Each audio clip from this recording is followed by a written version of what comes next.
Welcome to the Pursuit of Learning podcast. I'm your host, Clint Murphy. My goal is for each of us to grow personally, professionally, and financially, one conversation at a time.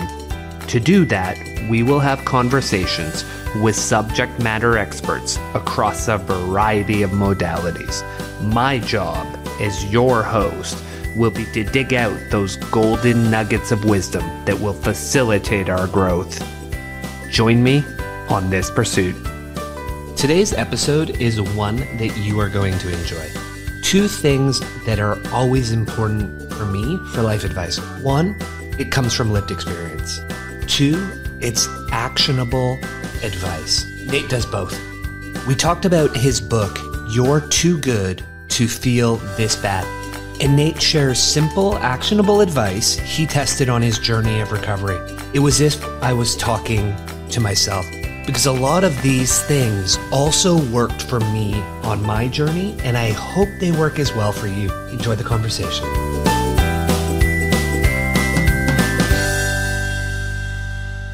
Nate, welcome to the Pursuit of Learning podcast. For our listeners who don't know you yet, can you give them a brief history of your backstory and why you wrote your book that we're here to discuss today? I guess so. I'm not exactly sure where to start with that, but I am a serial entrepreneur. I am a creative. I am a father of 6 and a husband, and have been a fairly productive person my entire life, and somebody who kind of gets after it. And there was a point in my life where I think by most metrics, I was being pretty successful. And it wasn't like the typical cliche, I made money and then I realized it didn't buy me happiness. It wasn't about that for me. It was about the way I was feeling. So I did not like the way that I was feeling. I was concerned with how things were going physically as a young person who otherwise should be feeling great. And started discovering a lot of things that were broken with myself and with culture and with medicine and with lots of other things. And long story short, went on an odyssey to try to figure out what was causing all of this stress and anxiety and emotional, physical, spiritual gridlock and breakdown that I was experiencing that doctors really couldn't explain.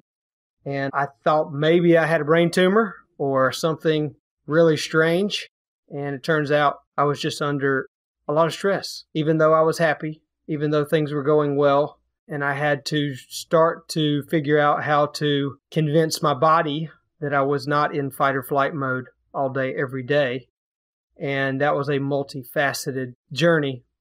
And at the end of that journey, and a lot of lab work and a lot of hard data, I put it all together in a book to share with hopefully a few people, never expecting it to catch fire like it has and become an international source of help for tens of thousands of people. And that's, I guess, how you found me. So here we are.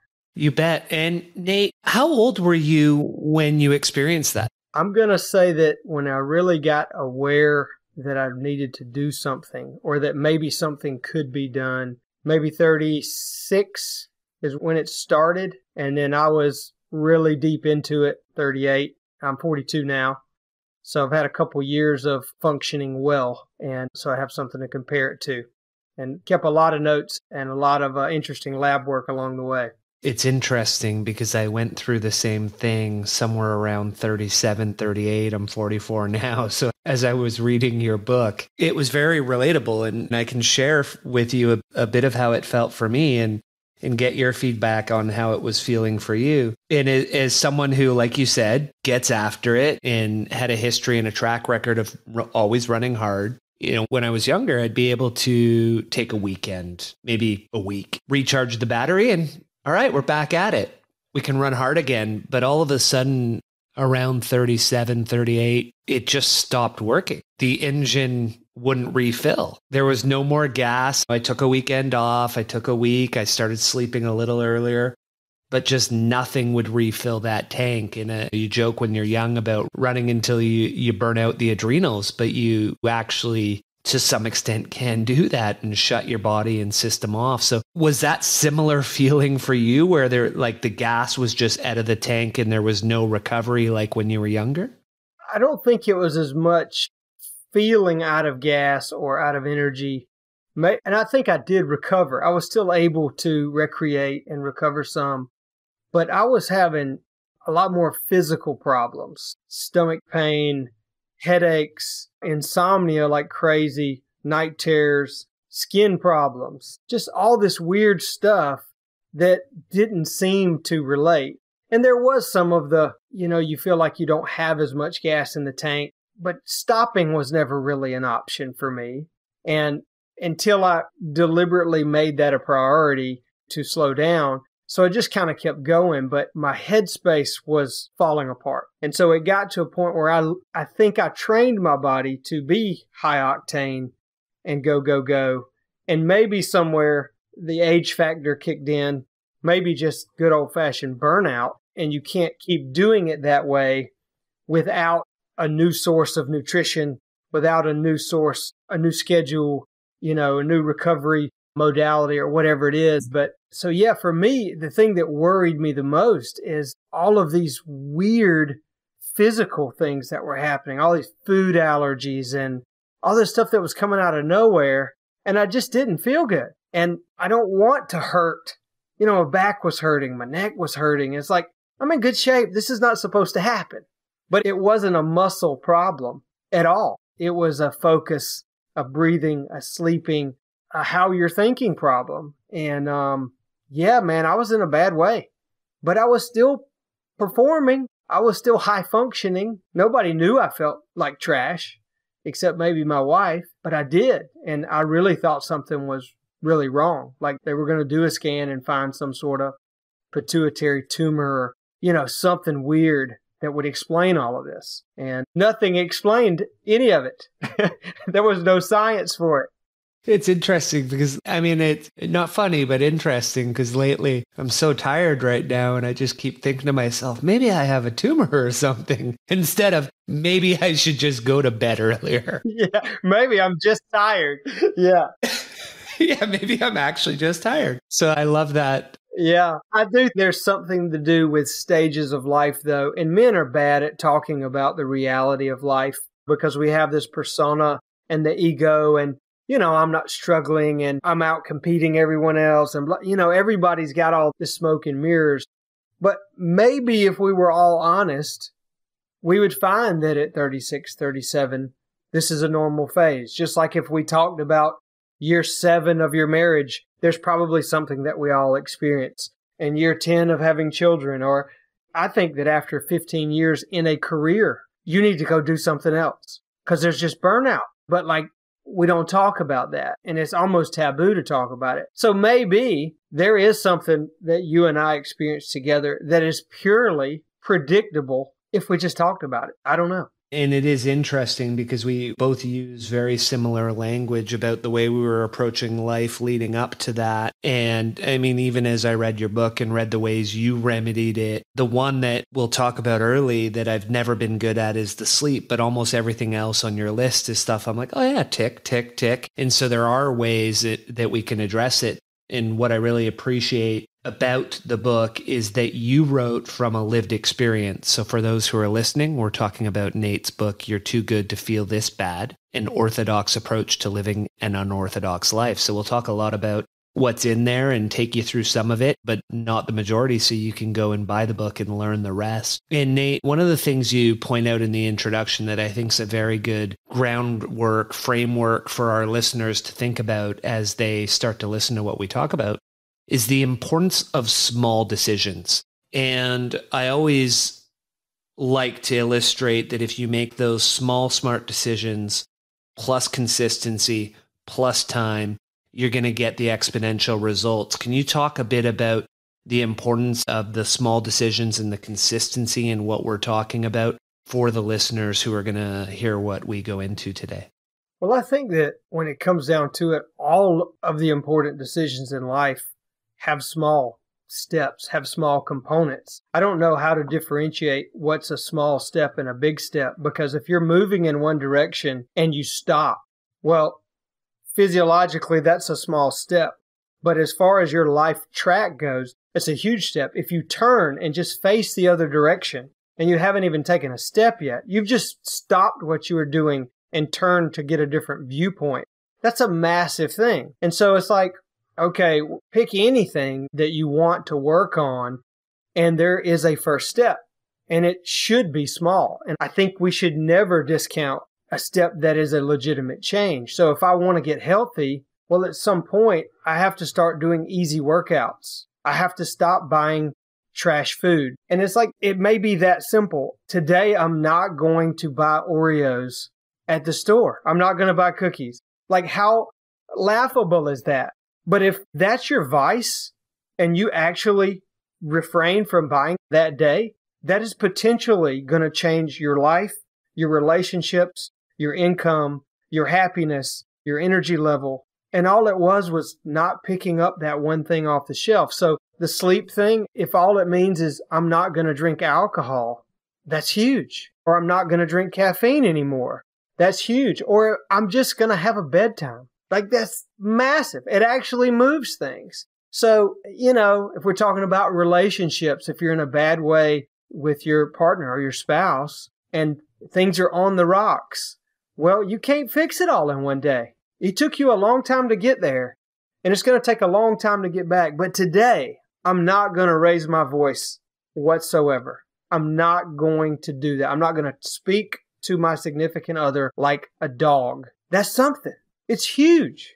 And it may not change anything tangibly that first day other than you got a small win. You did something hard. And I was coaching a guy this week and we were talking about new habits.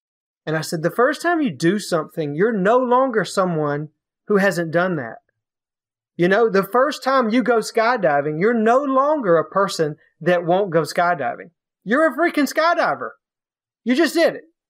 So what do you want to change? I'm not a person that likes the gym. I'm not a person that works out. I'm not a person that is thoughtful or not. Well, do something and erase that from your resume because you're no longer that. But it can happen in an instant. One of those things can actually change your identity. And I'm not saying that like it's some sort of a manifest destiny, power of positive thinking. If you actually do one thing that you don't normally do, you're now a different person. Something has shifted. And so, I love Jordan Peterson, his 12 rules for life. And, the rules themselves are so simple. But, he talks about cleaning your room, making your bed. But that's a metaphor for the rest of your life, for everything. If you can get up in the morning and do one thing well, one simple thing, well, then what will you do the next day? What will you do a week later? So I think it's all incremental. And I think we are impulsive and impatient, so we want to take big swings. But, home runs are rare. Get singles, man. Get singles. Take a walk. Get on base. Move in the right direction. And then things start moving. But building momentum, everybody that we see in life that we want to be like, want to emulate, it took them 20 years to get there. And we think, oh, well, I want to know your morning routine and I'm going to be like you tomorrow. Well, that's not how it works. And we have to heal. We have to heal ourselves. We have to learn as we go and live it out. So the little steps are all big. They're all big if they're positive. Spend the entire time talking about just what you said right there. But one of the key things was you said, when you know what you want. How important is it for our listeners when they're making that first step? I think we both agree it should be small. It should be the easiest step they take, but it's often the hardest. And how much of that comes down to they don't actually know what they want? I think that we lie to ourselves a lot because we know what we are supposed to want. We know what we should want. So we pretend like we want it. But people go get what they want. They really do. If you really want a motorcycle, you'll go get a motorcycle. If you really want a girl, you'll go find a girl. But you can't say it and not make any effort towards it. Either you're lying to yourself and you don't want it, or you just don't want it bad enough to make sacrifices to get it. So it's like, everybody wants to be rich and wants to be healthy. But it's just a flippant thought unless you are making positive moves toward that. I want a lot of things that I don't go get. So maybe we should differentiate what is a want and what's an actual desire. What's a passion? What's a necessity versus a fantasy? But I just think if you really want it, you'll go get it. And if you don't want it, I think it's good to be honest and then say, okay, should I want it? Do I need to want it? What would make me want it?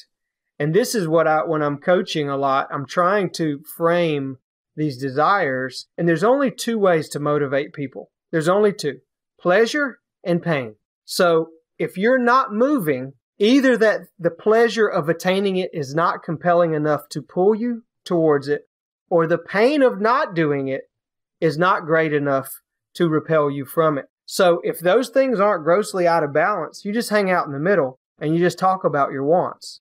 But you're not hurting bad enough to move, and you don't see anything that's good enough to go chase. And so then you have to play it out in your head. Do I really want it? What would it feel like to attain it? What would it be like in a month to sit on top of that little mountain and know that I did it? What would it feel like a year from now? Who will it affect 3 years from now, 5 years from now? Like, you have to have some vision for it so that you craft something compelling enough to chase. Otherwise, we're just talking. And how many of the people you work with, when you have this conversation, when you share this with them, how many of them decide, no, I do want it and I'm going to go after it? What would you put that percentage at? I think it's about refining the list.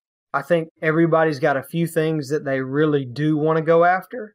And maybe they're not sure what the first step is or the second step, and they don't have a roadmap. So we can help that. But the first thing is refining the list and telling yourself the truth.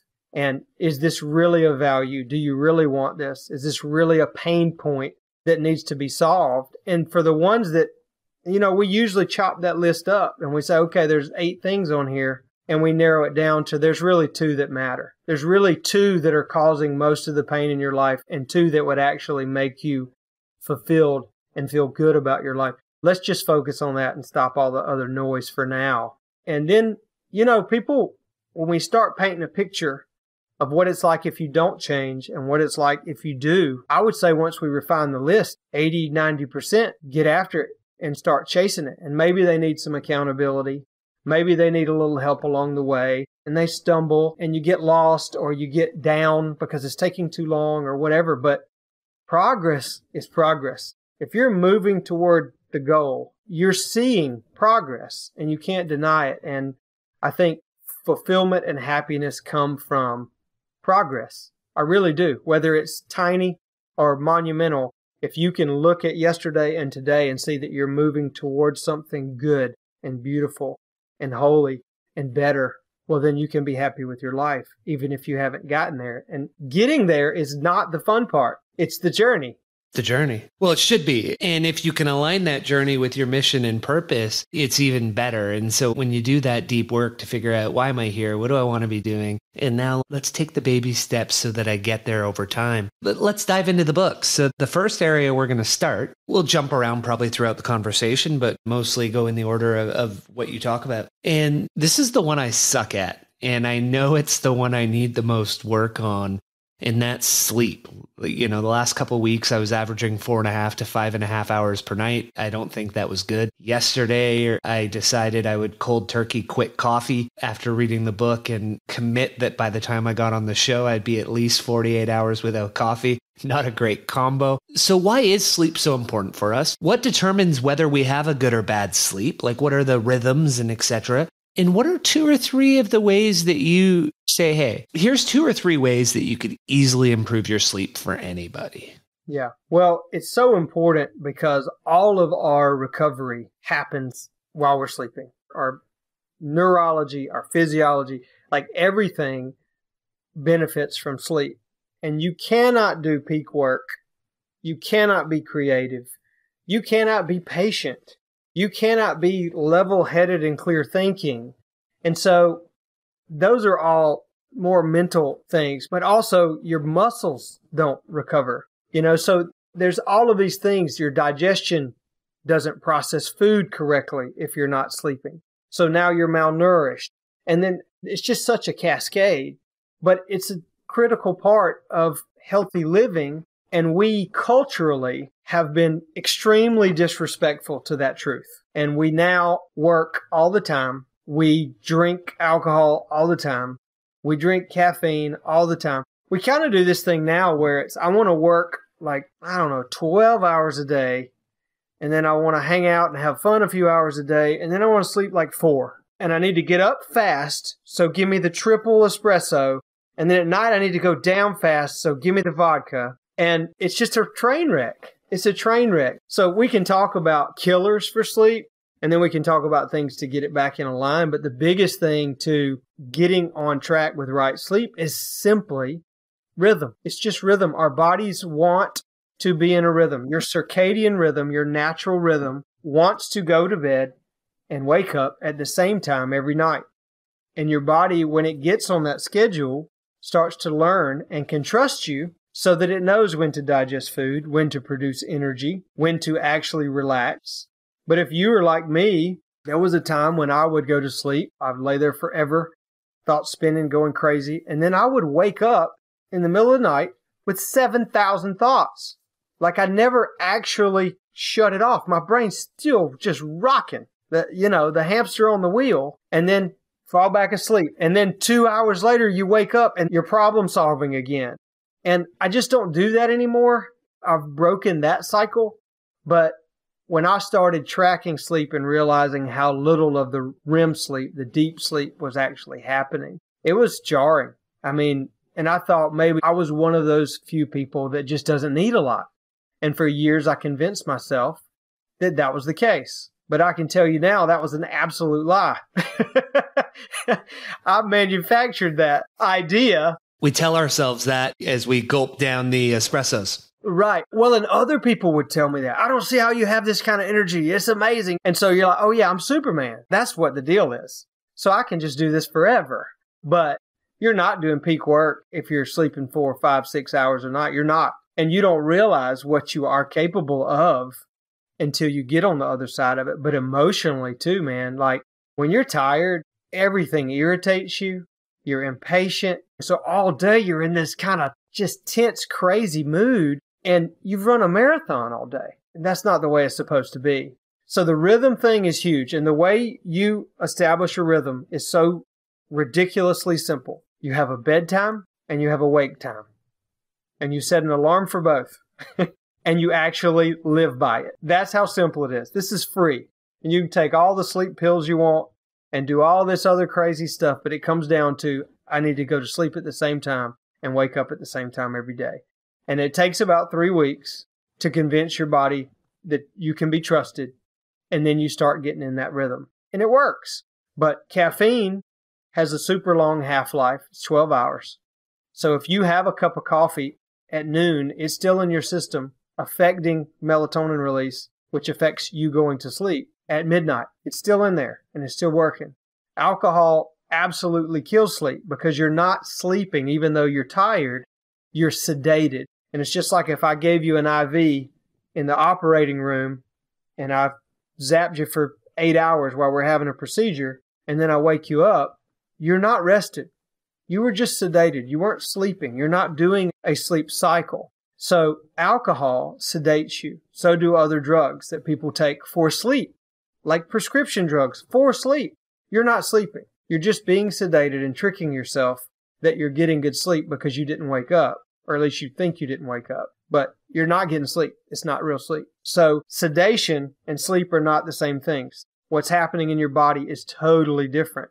So those are things that are, when you put them in line, things start to get back in balance. So I still drink a cup of coffee every morning, but it's a cup of coffee and it's over after that first cup at 6 in the morning. That's it. I don't reintroduce caffeine throughout the day. And I don't drink alcohol. I used to drink wine every night. I just quit because it's terrible for your sleep. You will fall asleep fast, but then it'll be very broken and you never get high quality sleep.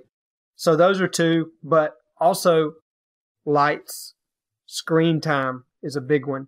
We do everything on screens all the time. People will scroll their phone mindlessly for an hour and a half to get tired. Well, the light receptors in your brain, as they're seeing all these lights and all this scrolling and all this stimulus, are staying awake. They're not going through the normal cycle to wind you down so that you can get good sleep. And that's the way we do it now. Everybody's watching Netflix for 2 hours and then scrolling Instagram for an hour. Straight to bed. Yeah. Or doing them at the same time. Or at the same time. Right. And that's one of the things I say in the book. Your bedroom is for sleeping and for sex. That's it. There's no TV in there. There's no eating in there. You have to train your body to know, when I'm here, we're going to sleep. This is not entertainment time. And so that's another one. The screens and the LED lights and all that kind of stuff. That some people wear the blue blocking glasses. I tried that for a while too. They're like a yellowish orange lens. And so it protects the photoreceptors in your brain, but it still doesn't cut out all of the constant stimulus that you don't need late at night from jump scenes and just a scrolling screen, man. That's a lot of brain power to process that, even if you're just doing that. So all of those things, those stimulus, have to be wound down and canceled out. There's about, 10 different things in the book that I talk about that you don't need to do and that you do need to do. But those are some easy points that they're not terribly difficult to implement. Just discipline. And what does bedtime and wake up time look like for you? I try to have 8 hours in the dark in the bed. And that means that I'm probably sleeping for 7 hours and 20 minutes if you actually track it, because you're going to wake a few times and then wind down and wind up. But you're supposed to get 8 hours of sleep. Most people are supposed to get 8. But for me, I'm going to bed at 10 and I'm waking up at 6. So if I fell straight to sleep and slept the whole time and woke up, it would be 8. But actually, to get 8 hours of sleep, you probably need to be in the dark about 8 hours and 50 minutes. So most people need to be in the dark for about 9 hours. And the first few nights you do it, it doesn't work and it drives you crazy. But you just have to trust the process and you have to keep doing it. Even if you're lying there awake, at least you're chill.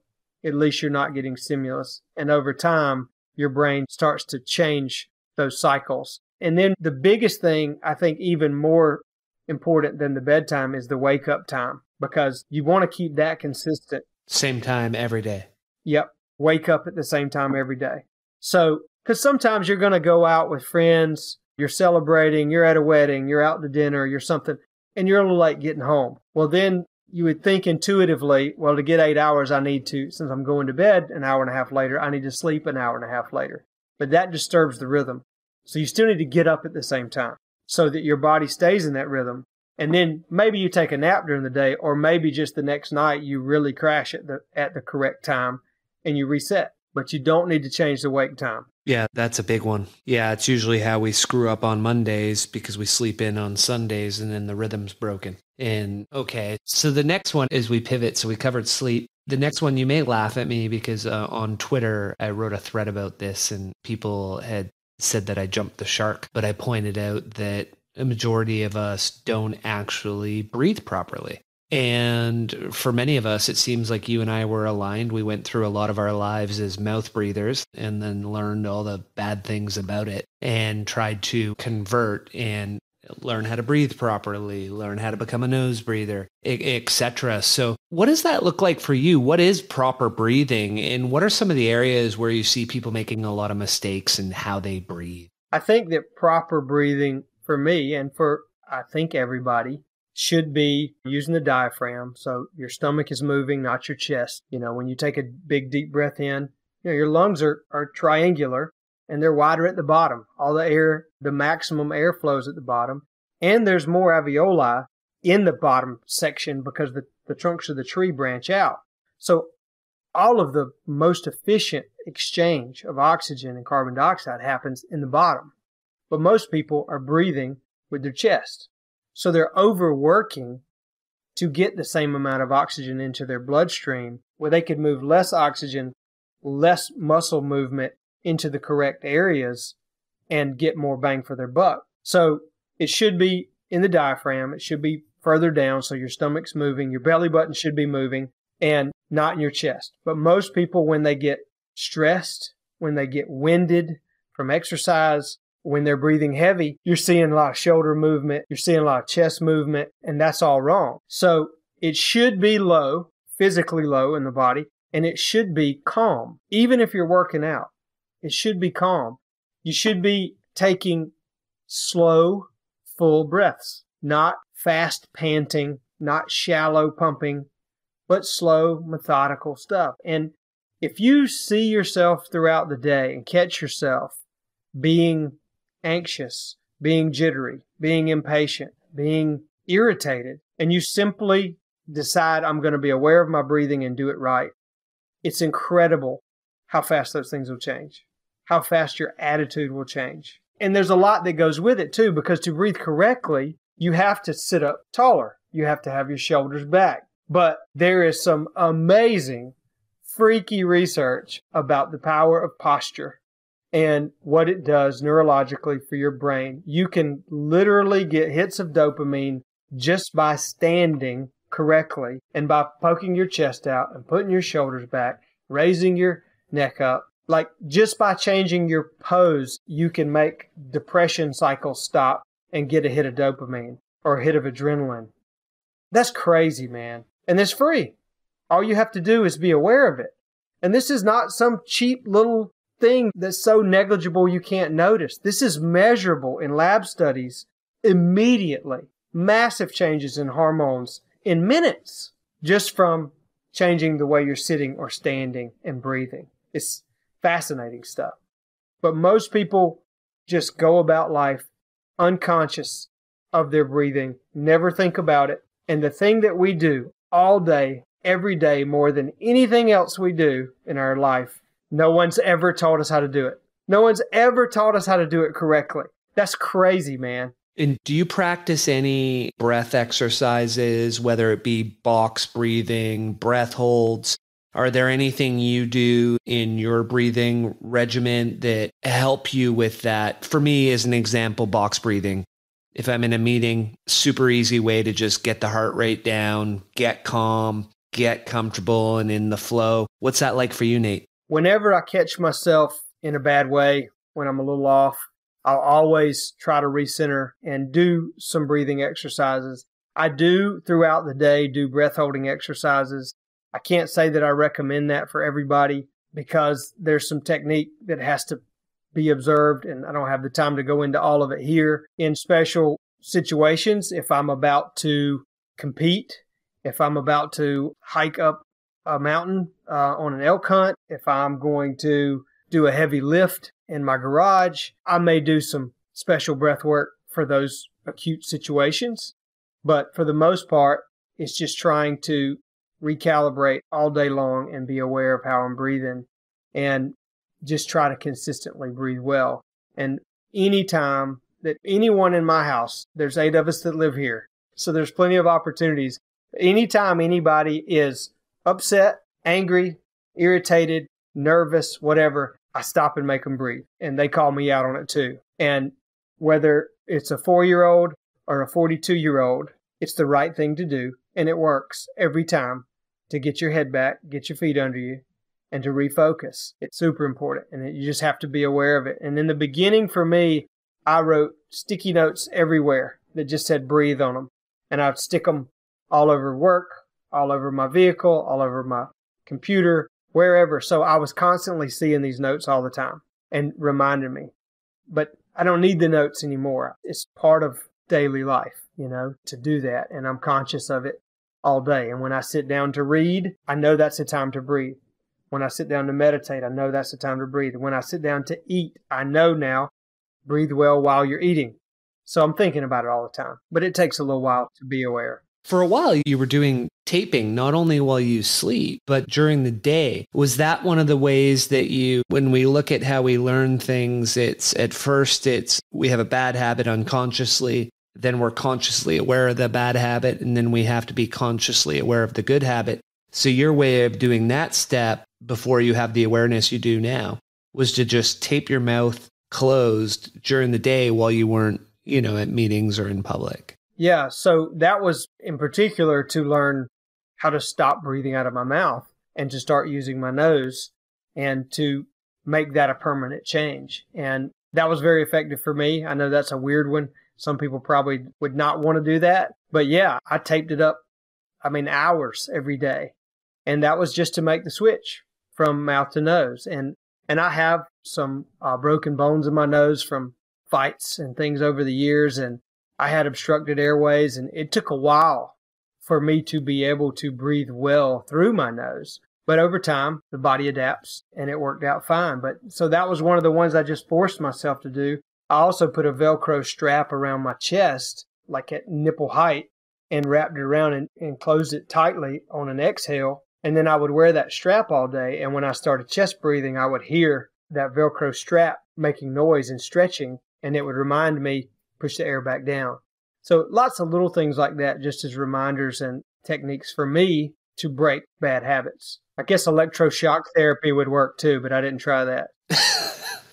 Have you been successful converting from mouth breathing to nasal breathing overnight? Oh, yeah. I've never filmed myself sleeping, but I have done some sleep studies and things like that to monitor total oxygen throughout the night. And I think that my body permanently made the switch to breathe through the nose, even while sleeping at night. But it was being conscious of it all day, working those muscles, opening the airway, and eventually I think my body preferred it because it's a better way to breathe, and you're getting more benefits going to those into the book, nitric oxide and things like that come through the nose. And so, yeah, I think it's on autopilot now. Oh, I love that. I'm good during the day, but I'm still working on the night. So it's interesting. People are so surprised by it, but when you go 35, 36 years not doing it properly, it's not a simple, I'll just stop. The first few, for people that are listening, if you're hearing us and you're first starting, when you first start, you'll feel really almost might say claustrophobic, like there's a constriction, like I'm not getting enough air, this can't work. But over time, you'll just get used to it and you'll realize how much calmer and peaceful it is as opposed to breathing through your mouth and effectively hyperventilating all the time. So the next one, in the first few that we're going through, these are the ones that really, and like most things in life, when you get down to it, they're really simple. They're not always easy to do, but they're really simple. And the next one is simply, we got to drink more water. And for you, this looked like, I love how you go all in on things, was for 2 months, I'm not going to drink anything that isn't water. What was the reason you dove in that hard, which meant that you cold turkey quit coffee, alcohol, carbonated, sugary drinks, sodas? It's all gone. I'm just drinking water for 2 months. So why that hardcore of a way to go about it? And how did you feel after a week? And then how did you feel after 2 months? Well, the first part of the question is, I did it because I wanted measurable data. I didn't want it to be just a subjective thing like, I think I feel better. I actually measure blood work, urinalysis, hair samples, all this stuff all along the way during all of this stuff in the book. And I really wanted to know, how effective is this? What actually moves and changes if I do this? And I can't just say, well, I'm going to up my water intake because I'm still ingesting all this other stuff. And the truth of it is when you're drinking all the other stuff, you have to drink more water to properly filter all of the other stuff. Even if it's healthy stuff, even if it's green tea, it dehydrates you. So I wanted to know hard data. If I'm just on water and go to that extreme, what does the lab work look like? So that was the reason I went all in. And I'm not saying everybody needs to do it that way, but I also never drank water before because I was never thirsty.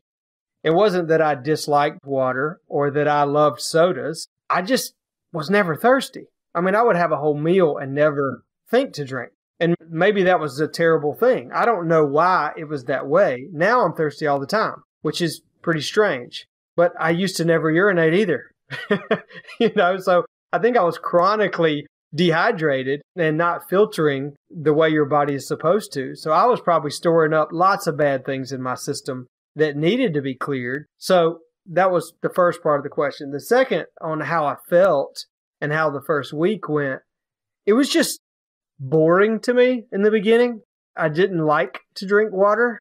I think that I like flavors. I like variety. I like something different. And so it was boring and it was work. I mean, I had to set reminders on my phone to drink another water. And because I was trying to drink a bunch, I was trying to drink the required amount according to, I think it was the Mayo Clinic, which was like, 10 glasses more than I had ever had in my life. And that was every day. So I was just drinking all the time and I felt great. I mean, I was bored. It wasn't exciting. It wasn't like you drink a glass of water and you just feel like conquering the world, and it didn't feel like an accomplishment. It didn't feel like anything. It was like, God, like nobody pats you on the back and says, hey, great job with that glass of water, man. So it was just boring. But the lab work was undeniable. I mean, I can't go back now. I know too much. So I do have my coffee in the morning. If it's a special occasion, I'll have a beer or have a glass of wine. But I don't really crave anything else like I used to, and I like water. It feels right, and I think my body is pleased for me to be drinking water. I'm sitting here not even realizing who just said this. I've probably sipped a water 10 times during this interview because it's all day now. There you go. You got yours too. So, yeah, it's a switch that came with zero fanfare, zero fulfillment, no excitement. It was just the right thing to do. So I'm keeping it. And no early headaches from the caffeine withdrawal. That was all right? Yeah, because at that point I had already tapered down some of the caffeine. Now, if I had gone from my old routine, which was to have a cup in the morning, and then another one at 10 o'clock, and then another one early afternoon, and then, I think it would have been hard. Serious withdrawals and headaches and that sort of stuff. And I've coached some people that have had pretty severe reactions as far as the headaches and the cravings and stuff from cutting it out. But, that's an addiction. I mean, it's just like if you went to drug rehab. That's the issue, right? Yeah. So it just tells you you're on the right track. But yeah, I mean, if you go to a drug rehab facility, that first week's probably really bad and you have a lot of headaches. That doesn't mean you need more heroin. Great example. And so even the green tea's got enough caffeine going on in there that it's doing the dehydration thing? Well, it's less than an espresso, and you can check caffeine content. It depends on which green tea and that sort of stuff. And look, I'm a fan of green tea. The research on green tea is pretty amazing. Just about everything they test with green tea improves with green tea. It's one of the only things that's out there that really fits in that category. There seems to be nothing wrong with it unless you're doing it in copious amounts and getting tons of caffeine. But you can get decaf green tea. They make that. So I think that there's a lot of benefits from it. And what's the concentrated form? Matcha. Some cool stuff with matcha too. But so I'm not telling you to give up the green tea, but give it up if it's 9 p.m. and you're supposed to be in bed at 10, for sure. Gotcha. Okay. I love that one. While I've stopped coffee, that was my replacement. And I definitely don't feel as much, jittery or hyper as with the coffee, but I hear you that if I'm testing out going caffeine free for a while, I ought to truly go caffeine free and take a look at the decaf green tea. So that may be the next one that I target. So we're talking beverages, we've talked sleep, we've talked water. The next simple one is food, and that's an area where we probably all make too many simple versus easy. We all know that if we want to eat the right foods, the choices we make are really simple choices, and they can often be hard to make.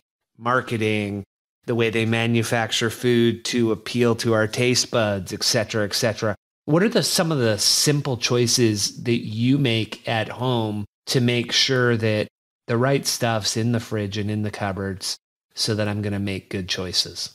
Well, you left out one of those in there that makes it hard, and that's the good stuff is more expensive. The cheap stuff that's easy to get and you can get tons of, the stuff that's worse for you. So there's also an expense factor in there. But for us at our home, we're pretty extreme.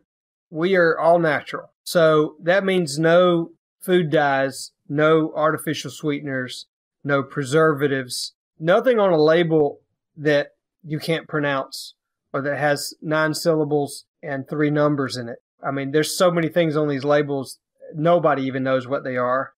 We don't do any of that. So everything we eat either grew out of the ground or had a mother. I don't know how else to say it simpler than that. But, this is stuff that naturally occurs in nature. And now maybe it's put together in a combination where you put 4 things together and you can still make a brownie with real cocoa, but it's not all of the other stuff. And so what that looks like in the supermarket is you shop the perimeter and never go down the middle aisles. Everything in boxes and bags is pretty much out. And, there's a lot of food companies that are getting on board now and making better products, and they're leaving out all of these extra things. And I think we're making big progress. But culturally, the food business has been producing a lot of really, really bad stuff. And there's a lot of research on all of these different components individually, but we really don't know what it's doing to our bodies. But the way that a lot of bodily systems work is, let's take I'm trying to think of a good example. Okay, like an allergic reaction to something. So if a bee stings you and you have an allergy to it, and this bee venom is in your bloodstream and going through your body, well, these molecules come in, these histamine molecules come in to try to arrest that venom and get rid of it. And the way that it gets rid of it, it's like floating puzzle pieces. And so the bee venom and the good cell comes in and there's a match. So it grabs it because it's the right shape and it takes it away and disposes of it the way it's supposed to. Well, now we've got 100,000 molecules that never existed before that we're ingesting. And our body doesn't know what to do with these, but sometimes the shape fits the receptor. And so we get these crazy reactions where all of a sudden you're allergic to all of these foods that aren't actually dangerous. Well, it's a hyper response, an immune response to something that's gotten confused. Okay, and it's not just allergies, it's sensitivities, it's some of the skin problems and some of the breathing problems and all this other stuff. But we don't know what floating that molecule down through your system of some detergent or some whatever it is to prevent caking in your cereal. We don't know how the body processes that. And we don't know what receptors it bonds to that are incorrect. And so if monopolysaccharin 4 red dye is attached to all of my histamine receptors, and then I actually get stung by a bee, now it's life-threatening because all those receptors are clogged up and they're busy fighting with these plastic molecules that should have never been in my body. So, I mean, this is kind of a out there example, but I'm just saying, like, we don't know. We don't know what's happening, but we do know that there's a huge amount of cancer diagnosis that we didn't have years ago. Certain countries are way more than others. There's also an epidemic of autism and some of these other things that we don't know why they're happening. But I think we would have to say somewhere along the line, we're eating some things that we're not supposed to be eating, and our bodies don't know what to do with it. And so I'm just saying, I know people talk about paleo diet, the caveman and that kind of stuff. You know, that's probably the way to eat. That's probably what we were evolved to eat, not things that were made in a lab and added to make sure that your food doesn't decompose on the shelf. So there's so many directions we could go. We could talk for 4 hours on just this one conversation on different compounds and things that we know are problematic, things that are in food all day, every day, that are actually toxic in higher doses. But we need food. We need real food.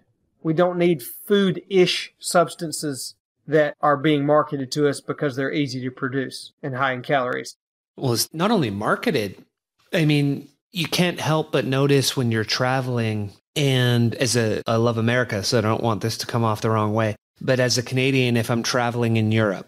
Oh, we're very sick here. Yeah, you'll know what I'm saying. If I'm traveling in Denmark, I mean, I just don't see the fast food restaurants, and they're not allowed to put the chemicals in their foods that you're allowed in America. So they might have the same cereal, but it doesn't look remotely alike. And one of the things you don't really see is the epidemic of obesity. And when I come down to America, we were in San Diego for a week just a couple weeks ago.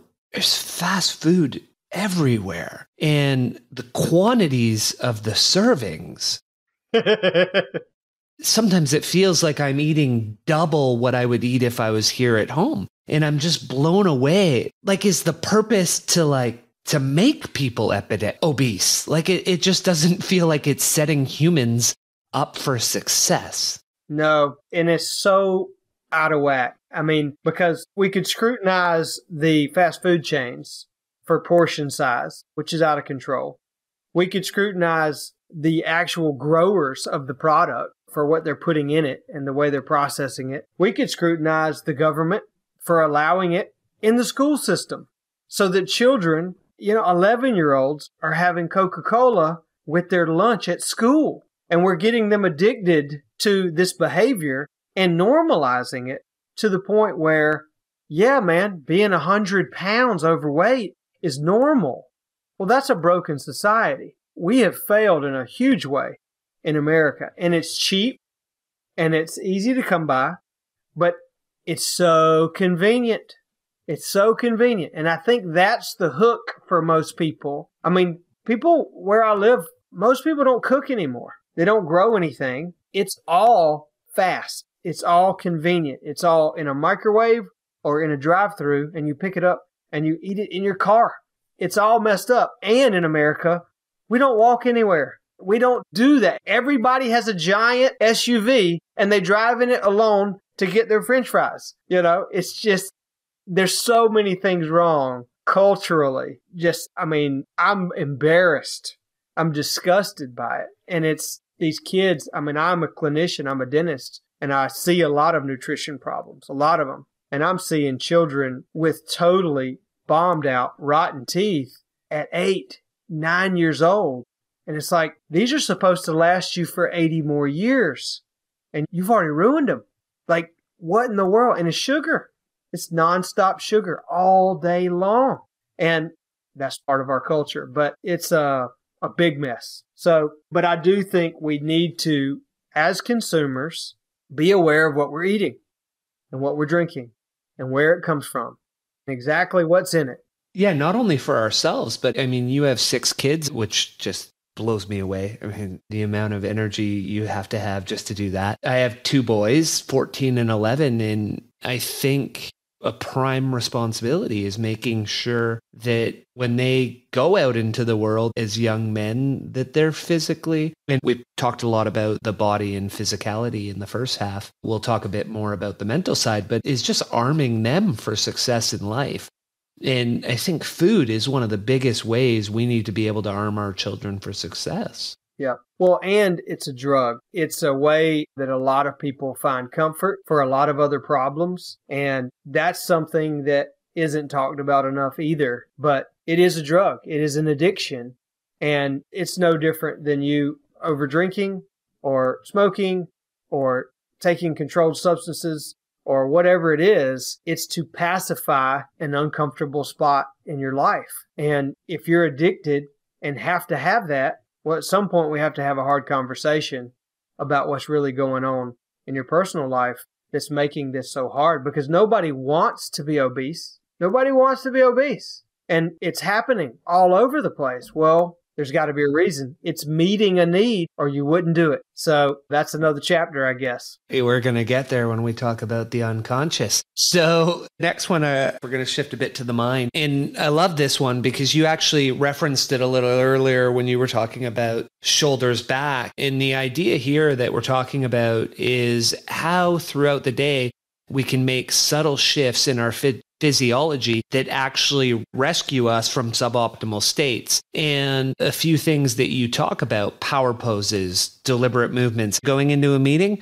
throw on a Superman pose, hold your Superman pose for 30 seconds, 60 seconds. You go into that meeting, higher testosterone, higher energy, you're ready to take on the world. And so we've got power poses, deliberate movements, mindful thinking, I love. And so all of those are ways you talk about to change our state. And one of the things I thought it would be important to mention to the listeners, what do you mean by states and state management? And then we can talk about how we're going to actually manage those states. Yeah.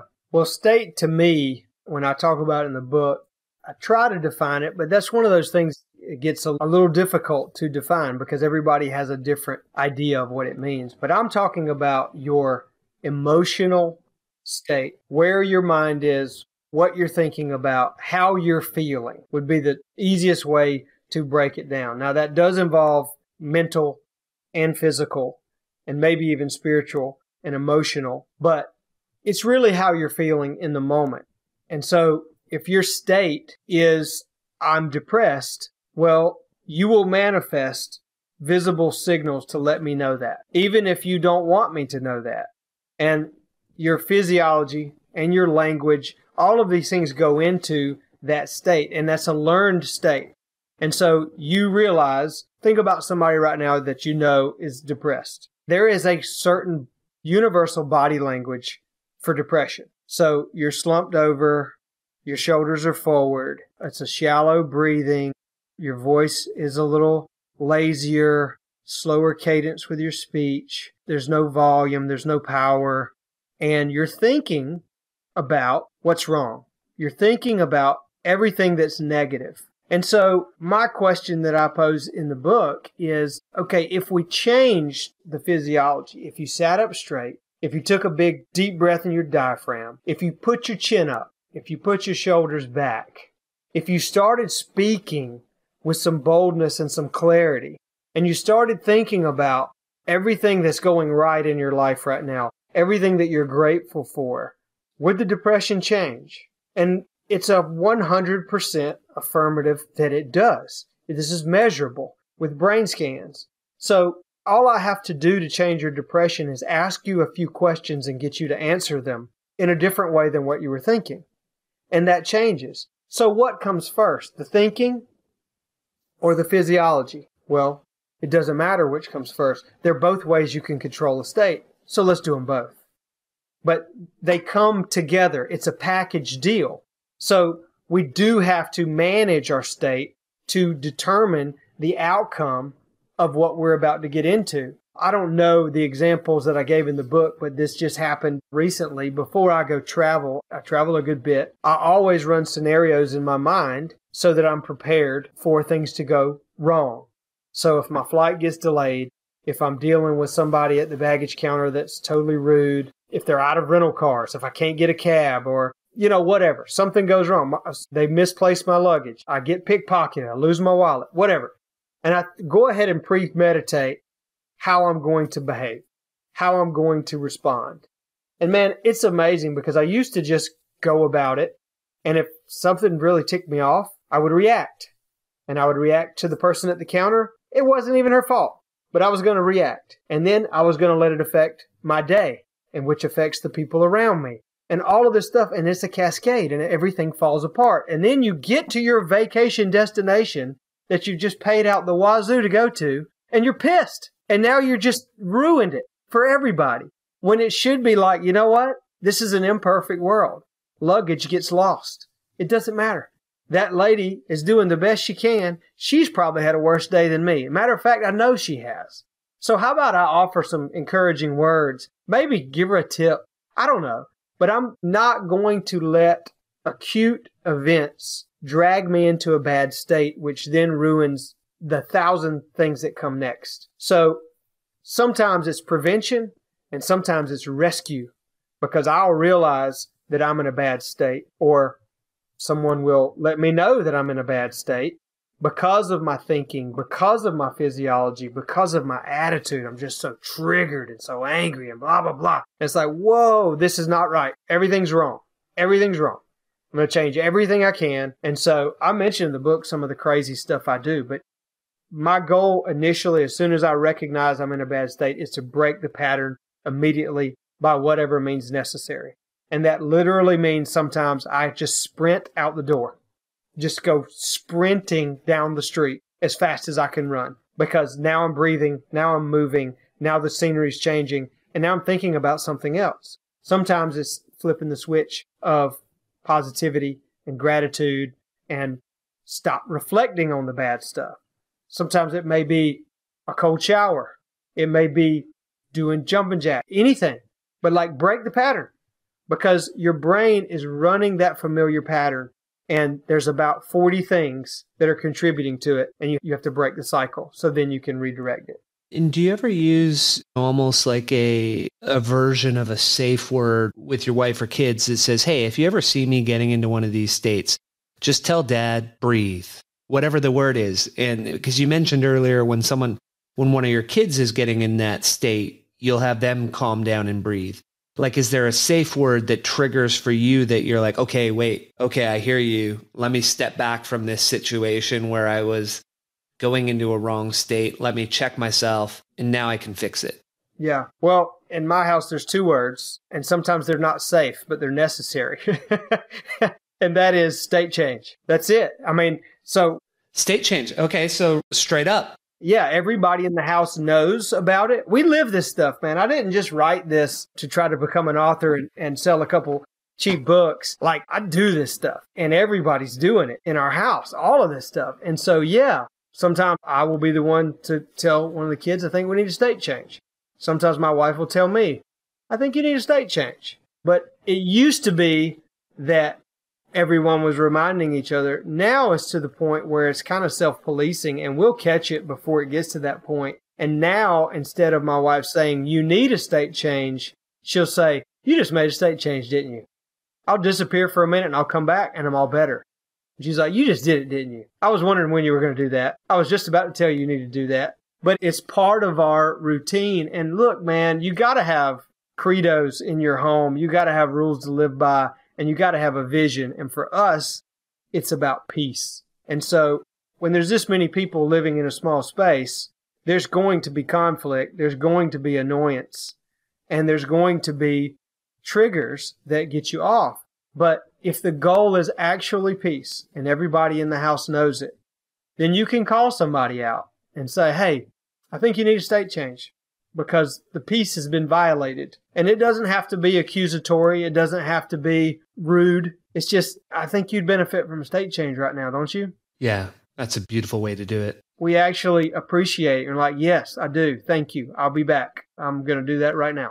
And one of the ways that you were able to get to this vision of where you are now was you decided to flip a bit of the question. So everyone always says, what should I do in life? What should I do? For you, a big way of doing it was instead saying, well, what do I definitely not want to do? And how do I need to behave so that I don't end up there? What made you decide to invert the question? And what impact has that had on how you live your life, Nate? Well, I think what led to inverting the question is, what should I do? What do I want to do when I grow up? What do I need to be doing tomorrow? Those questions never got answered. So it was just an open-ended question forever. I still don't know what I want to do when I grow up. I just do a lot of stuff, but I don't know where I'm going, but I know what I'm not going to do. And that for me is a roadmap. At least it's something. So I think that it came out of necessity because I wanted some answers and I wanted to know what to do. And it just felt better because I definitively know what I don't want to be, the way I don't want to act, what I don't want to feel like. So I just know what I'm not going to do. And the rest is kind of exciting because I don't know where I'm going. And it seems to work. And I like it that way. So, yeah, I mean, I don't know if that's the answer you wanted or not, but that's the truth. No, I love it. I would love for somebody to tell me, this is what you need to do. This is your calling in life. And this is where you need to focus. But I've never received that. No, we'll dig a little deeper because you also talk about the importance of understanding who we truly are. And that can help shape the not to-do list. It can help shape the to-do list. And it also, two things when you write about that jump out to me. One is the concept of either radical or extreme ownership. I always like to refer to it as own your shit. And the other is, it's the quote we probably use the most on this show. And I think it's driving what one of the next chapters of my life will be, which is Carl Jung, who says, until you make the unconscious conscious, you will forever be led by it and call it fate. And so when you were talking about earlier, our friends who are just eating the sugary Twinkies until they're hitting a level they shouldn't, they're doing it for a reason. They just don't know what that unconscious reason is. So can you expand on these beauties for us and why it's so important that we get that deeper understanding of ourselves? Well, I mean, do you want to get into the human needs category now? Is that kind of where you want to go with this, or? Yeah. Okay. Well, there are universal human needs, and there's so many models. Different psychologists over the years have laid these things out, and a lot of them are related. But I go through one in the book that I found very practical, very useful, and for self-diagnosing, for policing, and also for actionable steps. And so, yeah, everything we're doing, every behavior that we're doing, maybe in the beginning something is just by chance, but any behavior that you repeat, you're repeating because it's meeting a need. And any behavior that you hate, that you wish you couldn't do, that you wish you would stop doing rather, but you're having trouble getting rid of, you're having trouble getting rid of it because it's meeting needs. Even if it's hurting your life, even if it's negative, it's meeting a deep emotional need. And so I think it's necessary to explore the human needs, to explore which ones are most in deficit to you, the ones that are most important to you, the ones that carry the most weight, because then you can start seeing so many of these behaviors are a result of being hungry for that need or being negligent in that need. And it's hard work to do because we have to be honest and we have to start seeing pain points, weaknesses, insecurities, all of these things that we really don't want to look at. But if you sincerely want to grow, if you sincerely want to elevate past these things and mature, you have to see them for what they are. And sometimes you need a therapist to pull these things out and to talk them out. And, we think by talking, it's good to have long-form conversations with people. And I would argue that that's one of the problems with society today is we're so isolated and so closed off, and people aren't talking openly, and we're not allowed to reach out to each other and me say, hey, Clint, man, I think you need a state change. You acted like a moron in there or whatever. And let's talk about it. Are you okay? But you should be able to reach out to me as a friend and say, man, I noticed the last week or two, you just been off. Or you want to talk about it? Are you okay? And then we would find out pretty quickly that some need is not being met. And if you can identify it, okay, well, now we have a target. Now we know what we have to do. So if a need is in deficit, if you have a need to be significant, which we all do, but if that bucket is empty or really low and you're desperate for it, well, you can get the need for significance in positive ways or negative ways. And so you can dominate people. You can be a bully. You can be an abuser. You can be the loudest person in the room. You could be a terrorist. You could be whatever, to feel important. Because if I walk in the room with a gun, I'm the most important person in the room and everybody's focused on me. Well, so some people get it that way, but you could also meet the need for significance in positive ways by being the most charitable, the most loving, the most caring, the most efficacious in your work, or the one who's the most helpful or whatever.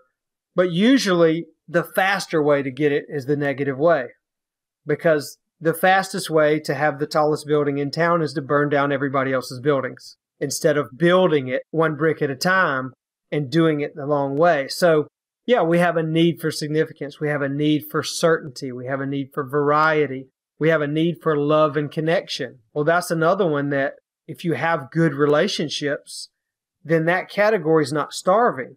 But if you don't have it, you'll seek it out in one-night stands, in pornography, in whatever. You're not getting any love, but you can get some connection, and that will suffice for a little while. But really what we need to do is figure out how to positively fill that bucket. And maybe you can't find a spouse tomorrow, but you could get love and connection by going down and volunteering at the soup kitchen. You could get love and connection by volunteering to be in a Big Brother civic organization and helping out a troubled kid, or whatever it is. But if we're needy, we're dangerous. So we have to identify the need that's in deficit and then figure out what's the positive way to rescue this and bring it back into balance so I don't do something stupid. And for you, when you first started doing this work, Nate, what were some of the ways that you started to dig into what are my needs and how are they not being met? And how was that manifesting for you in your life at the time?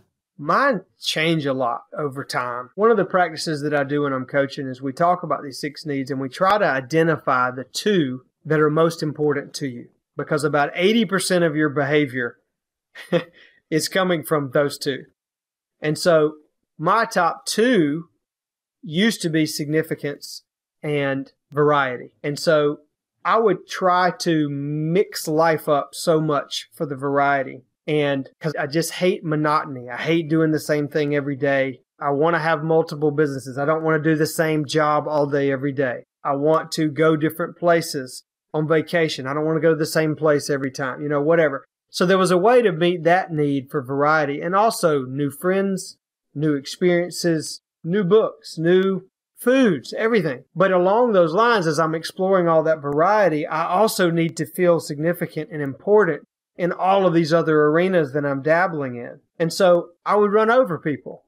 I would kind of muscle my way into positions that maybe weren't right, weren't earned. And I would have to be a loud voice in the room. I would have to prove myself. And some of that came from my insecurity as always being the smallest kid in my class and always kind of being joked on about that as a weak, small person who wasn't as important and wasn't as celebrated for athletics and whatever. So then it was a lot of leftover stuff. I was still running the same patterns. And that's the thing. We have to realize sometimes, okay, maybe I was coaching a guy last year. He had some major anger problems and didn't even realize he had them. But it turns out that there was a point in his life where his mother and father were separating. His father was abusive. And then a stepdad came in. He was abusive to the mom. And this guy had to be a physically aggressive person to survive. He had to be angry and protective and had to be combative. So at that phase of his life, it was necessary for survival, for self-preservation, and to protect his sister and his mother. But fast forward 10 years, 12 years, 15 years, and if you tick this guy off, he's ready to fight. And even little things, little comments, posturing, all of a sudden he just blows up. And it was like, man, do you realize you're sabotaging relationships? You're losing promotions. You're losing friends because you're overreacting. But it's just a leftover pattern. But you've got to realize you're standing here on a battlefield with a sword and a shield, and the war has been over for 15 years. Like everybody else is just going to Starbucks to get a coffee, and you look like a maniac. Like you don't need a weapon right here. You need to learn how to acclimate to normal society.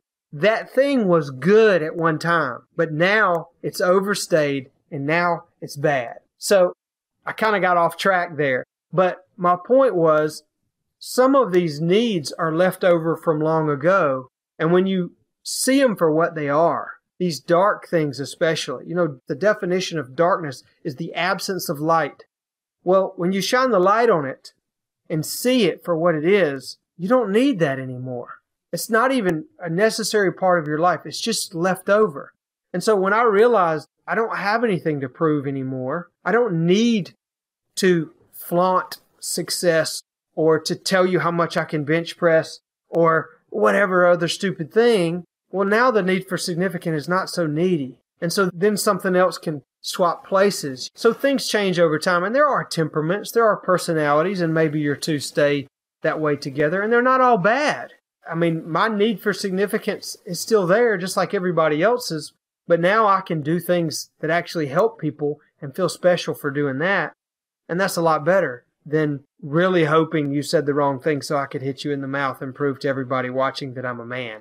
That's just ridiculous. Yeah. And I think what's super important about what you're saying there that we want our listeners to realize is, and that's what Carl Jung was getting at, is you don't realize how much of your hard wiring happens in your childhood.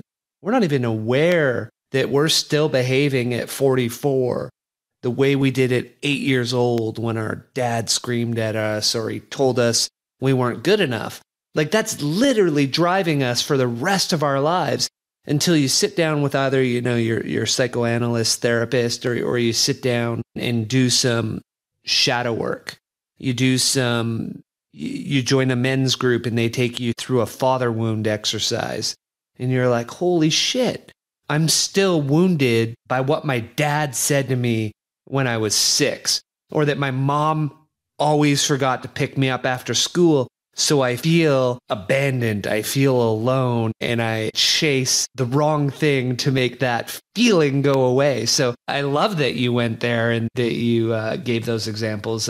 More and more people need to do that deep work. And coming out of that work and the need for significance, you were able to make a massive change for yourself, which was the pursuit of a 29-hour work week, so that instead of focusing on significance and money, you were able to focus on peace and well-being.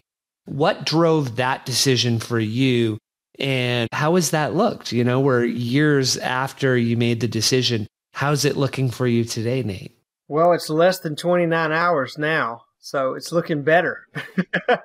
But, this one's loaded on so many different levels. Now, I guess I have to choose a pathway for the sake of brevity for the conversation. But one of the big things for me with the work in particular, and there's a whole chapter about work in the book. There's also one about money, and those are closely related. But it just dawned on me one day that it's very odd that, in my country at least, everybody works basically the same schedule every week, about 40 hours at the workplace. And everybody works about the same number of years, and everybody retires at about the same time. And there's people that make $40,000 a year and people that make $400,000 a year, and they work the same amount for the same number of years. And I just thought, this is crazy. This doesn't make any sense. It doesn't math out. No, it doesn't. And the reason it's that way is because we perpetually level up our lives to match the income. And it's expected that you do that. In fact, it's so normal that if you don't do that, you're the radical, which is where I'm living now. I'm so ordinary that I'm extraordinary. But I just thought, this is crazy. I'm making a bunch of money and I'm working really hard, and I like working hard. If I'm working, I want to work hard. But I don't want to work this many hours, especially at a job that I really don't enjoy, when I could be doing something else. And I don't want a vacation home. I don't want a really fast car. I don't want any of that stuff. And if all of my peers and my colleagues have all that, that's great. Fine. Help yourself. And I love when you invite me to go fishing on your boat. You don't want a boat. You want a friend who has a boat.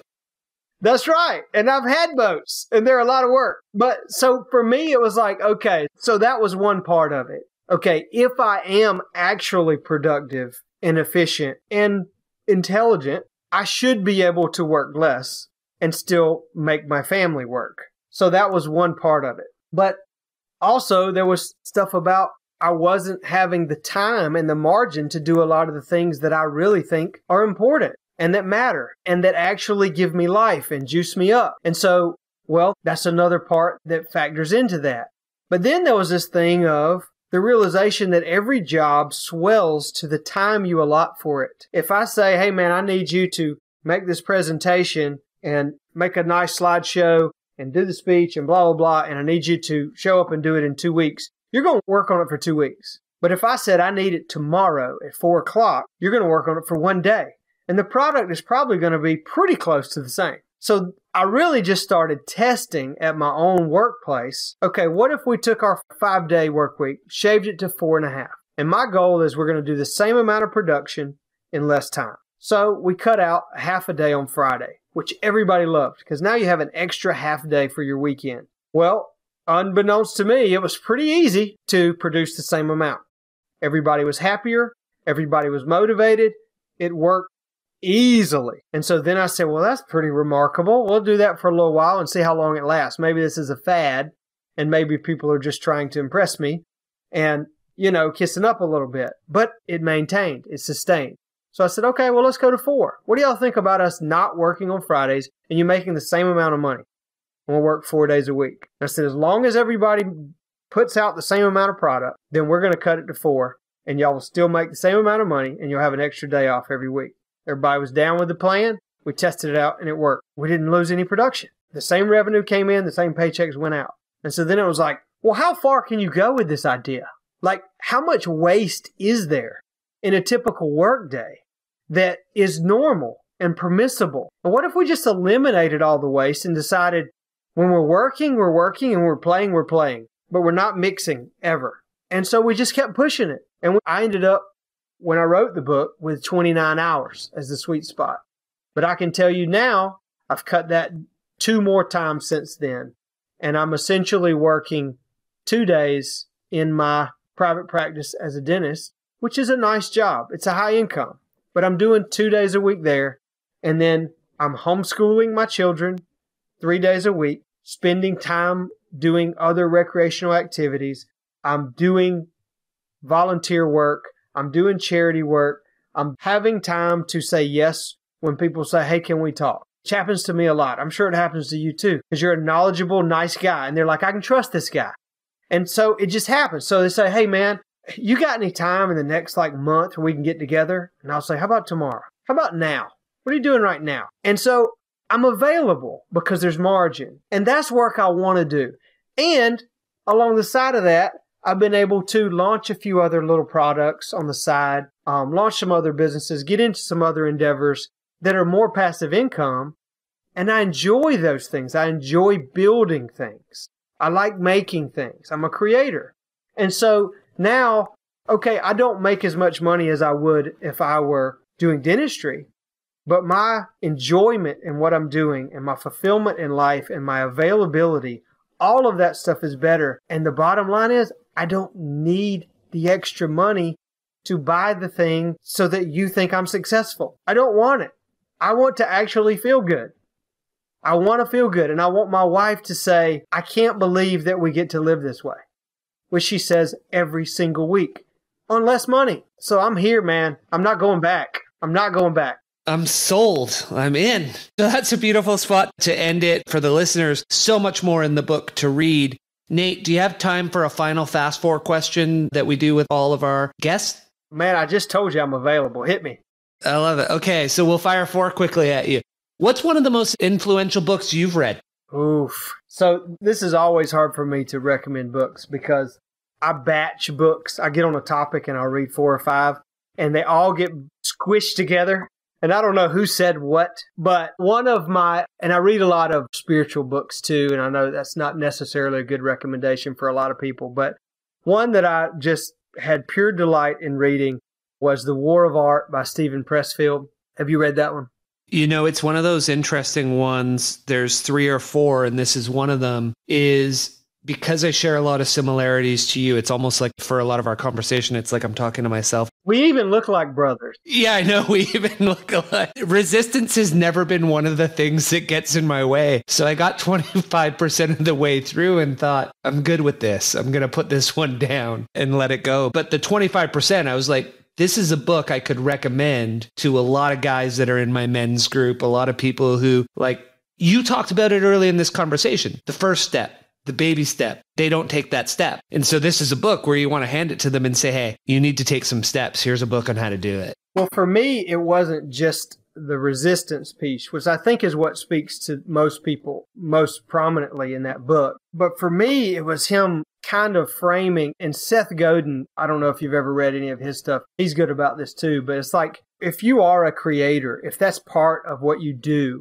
and you have drive, and you have juice to do it. It's not just that it would be good if you did it and you shared this with the world. It's an obligation. Like, you have to do this. You have some unique skills that you need to put forward and you need to spend time on this. And so for me, it wasn't just resistance, and it wasn't even just permission, which I think a lot of people need. I gave a TED talk one time and it was about permission to fail. And I think sometimes people need that permission and they're waiting for someone to tell them it's okay to go for something.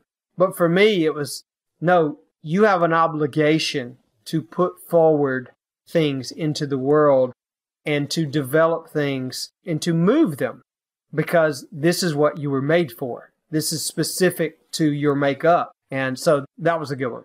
Oh, I love that. What are you reading right now? What's, we popped the bookshelf. What's near the top? I am going through at the moment some Thomas Merton. I don't know if you ever heard of him. He was a Catholic monk.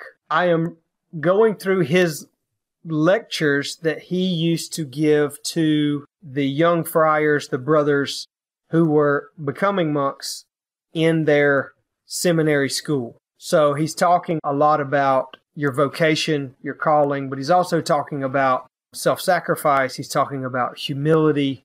He's talking about the pursuit of what is good and what is beautiful. He's talking about brotherhood and tribe. A lot of cool stuff, but I'm consuming it as if I'm a student in his school. Yeah, as if you're one of the young friars. I love it. Yeah, he's got several books and several audio things because it's recent enough to where there were still recording devices available and stuff when he was doing this. So this is not like ancient stuff. So lots of fun, but it's one of those, once I get on that track, I'm going to consume everything that he's put out because I'm a fan. And every chapter, everything that I get into, it just cuts me, man. It just cuts to the bone, and I'm seeing all of these things that are necessary that I need to work on.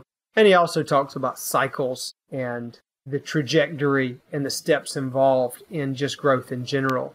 And you shouldn't be blown off course when this happens or that happens. Like, that just means you're at this level, and this should be expected. And so there's a lot of that kind of stuff, the journey of wellness and spiritual usefulness and that sort of stuff. It's not easy.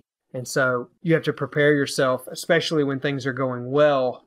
When it's raining, you prepare for the drought. And have you had a chance to read Resilience by Eric Greitens? I just skimmed it in the airport. I knew it was getting a lot of attention, and that was one of those. It's on my list to read fully. I just picked it up and looked through and definitely think I would like it. So it's on my list, but I have not been all the way through it yet. It sounds, based on what you're describing of Thomas Merton, that I have a feeling you're really going to enjoy it. I've never read writing that is nonfiction that good. I just finished the book thinking, I don't know how to write. And I think I'm a decent writer. So it was really, really humbling. Well, that's good. Every time I read even nominal work, I realize I'm a terrible writer. So you're a step ahead of me there. What's one thing you've spent less than $1,000 on in the last year or two that you think, wow, I needed to buy this sooner? Well, man, I could spend a little time talking about several. I'm going to give you a really, really easy one. We did not talk about the chapter on play, recreation, leisure, and play. But there's this little tiny device that I buy the box load now. It's a disc about this big, maybe 3 inches across. It's a rubber disc, like a miniature Frisbee. And the way you hold it, you wrap your finger like in this little groove on the side. And instead of throwing it backhand like a Frisbee, you throw it forehand and you zip this thing. Well, I keep them in my back pocket. I keep them in my work bag. I keep them in my vehicle. And I'm always ready to play. So no one's ever seen the thing before.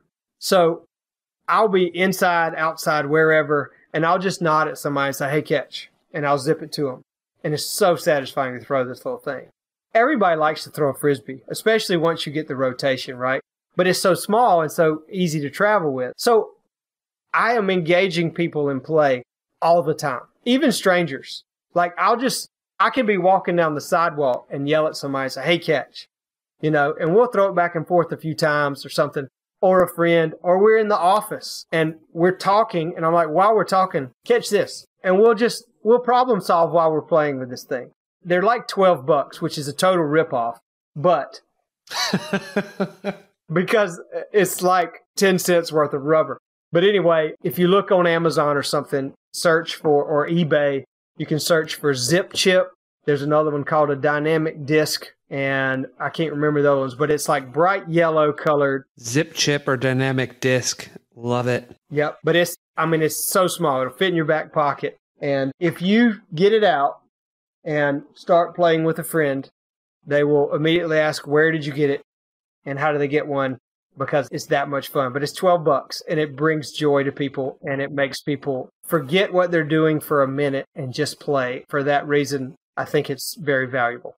Oh, I love it. I'm on it. I'll be on Amazon tonight. And so because we are on a show about growth, what's one habit, mindset, or belief you've changed in the last year that's had a big impact on your life? Man, that's a big question. I think one belief that I have tried to seal as law is that every conversation matters. Like, you never know where people are. You never know really the question they're asking. You never really know what they're trying to tell you. But if you pay attention and you actually listen and you're not thinking about what you want to say next, you're not thinking about what you need to be doing instead of that, or what a hurry you're in, or judging the person, thinking, oh my God, this person needs this, that, whatever. You're just listening compassionately. You will hear dramatic, important, really critical things from people. And all of a sudden you're in a position to help. And I don't mean fix people. I don't mean rescue them from the pit of despair. Just to be a friend. Just to be ears. Just to let them think out loud while speaking. And maybe you have some wisdom to offer. Maybe you have something they need. But if nothing else, know that in that moment, that conversation is important. It's valuable. In every single conversation, even if it's just, hey man, how you doing? How's your wife and kids? How's the blah, blah, blah? It's all the normal stuff. And then at some point, maybe you give an honest answer and a response that goes one step deeper. But since I've been trying to keep that front of mind, I've had so many situations that would have been 30 seconds long that turn into 45 minutes and turn into a real friendship, turn into tears, turn into enlightening conversation, or just burden, just somebody unloading something and you being able to say, hey man, I'm with you. I'm on your team and I will pray for you and I will call you next week and check on you or whatever. But so that's one that I think I can't ignore anymore because I've seen it and I don't exactly know where it came from. I don't think I read it. I think it was just one day sitting in my meditation chair and I thought, today I'm going to make every conversation matter and respect it as if it matters. And it just blew up. Oh, it's just massive. And I mean, the whole premise of this show is we can learn something from everyone. And Nate, is there anything we didn't cover that you want to make sure the listeners hear? I would just say that if you do pick up the book, if something in this conversation resonated with you and you're curious and you pick it up, don't feel like you have to do it in the order it's laid out. I laid it out in a way that I think makes sense, building with sleep and physiology first, so that then hopefully you have the energy to do some of the other stuff. But if you just want to go straight to rest, recreation, and leisure, if that's something you know you would like to get into, just do that. But this is a very easy to read book that is chock full of fun things that are useful, maybe funny, maybe enjoyable to read. I hope they are. But more than that, I tried to ask more questions than I answer. And if you will give yourself time, real time, contemplate the questions and maybe come back to them. I think each chapter has got some questions in there that we all need to answer. And don't feel like you have to do the whole thing. Don't be in a hurry. Just go to whatever is kind of piquing your interest. And the way we started this conversation was talking about small steps. Identify one and murder it. Love it. And where can people find you? Well, all over the place. In real life, I don't know about virtually. I do have an Instagram account because I try to be findable on there. I don't post a lot. I don't get on there a lot. I actually delete the app after every time I post something. And then maybe a week or two later, I'll download it again and post something else and check the messages. But so I'm on there, but I have a website, natedallas.com. There'll be some little clips and interviews and things on there, but there's nothing to see. I'm not that interesting. I don't maintain a presence. I just pop up here and there. So if you look for the book, it's on Amazon. But otherwise, hopefully you'll see me somewhere. I love it. Thanks, Nate. And thank you for joining me on the show today. I had a blast, and I'm good to know that my brother separated birth. I finally got to meet him. Thank you for joining us on The Pursuit of Learning. Make sure to hit the subscribe button and head over to our website, thepursuitoflearning.com, where you will find our show notes, transcripts, and more. If you like what you see, sign up for our mailing list. Until next time, your host in learning, Clint Murphy.